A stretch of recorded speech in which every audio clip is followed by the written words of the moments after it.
जय गुरुदेव, जय और मैं कहूं जो कर्म भारतीय कम आश्रम होता है में पहले उसका फल मिलता है, श्री शिव महापुराण और जो अधिक होता है का उसका तरह फल अमृत बाद में विवाह मिलता चल है। रहा है।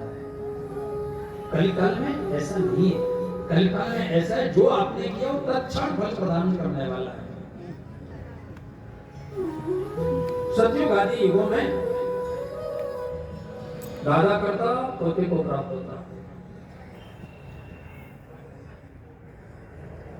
द्वापर आदि में पिता करता पुत्र को प्राप्त होता, लेकिन कलिकाल में जो करता है स्वयं को भोगना पड़ता है, स्वयं को भोगना पड़ता है। घर से लक्ष्मी समाप्त हो गई, दुर्निधि गई, पत्नी समाप्त हो गई, पुत्र समाप्त हो चला गया। भटकते भटकते एक वन में अचानक देखा, आज हमारे मध्य में अखिल भारतवर्ष से ब्राह्मण महासभा के राष्ट्रीय महामंत्री जी आए हुए हैं। आपका बहुत बहुत व्यास मंच से स्वागत है, बहुत बहुत स्वागत।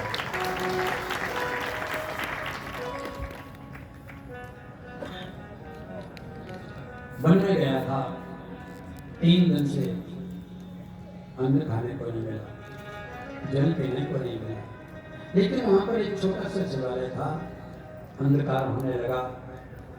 गुरुनिधि ने कहीं से भी थोड़ा सा किसी वृक्ष का रस एकत्र किया जो जलने वाला था। अपने वस्त्र को फाड़ करके दीप प्रज्वलित किया, रात्रि में प्रकाश के लिए दीप प्रज्वलित किया। कहा है शास्त्र में कि जब जीवन में दुख आता है तो याद परमात्मा की आती है। गुरुनिधि के जीवन में भी यही हुआ, इसीलिए कहा गया है, सुख में दुख में सुमिरन सब करें, सुख में करे न कोई, जो सुख में सुमिरन करे सब दुख का है। ये मनुष्य की एक वृत्ति हो गई है। दुख आया तो भगवान के पास जाने लगे, गुरु के पास जाने लगे, ब्राह्मणों के पास जाने लगे, हैं सत्कर्म करने के लिए स्वयं आगे बढ़ने लगे, दूसरों को प्रेरित करने लगे। लेकिन जब सुख रहता है ना, तब सबसे पहले व्यक्ति अपनी संध्या बंदन छोड़ता है, सबसे पहले अपनी माला छोड़ता है। हम लोगों को सभी को पंचदेव उपासना नित्य करना चाहिए, जिसके कारण हम प्रकृति के प्रदत्त सभी ऋणों से मुक्त हो सकेंगे।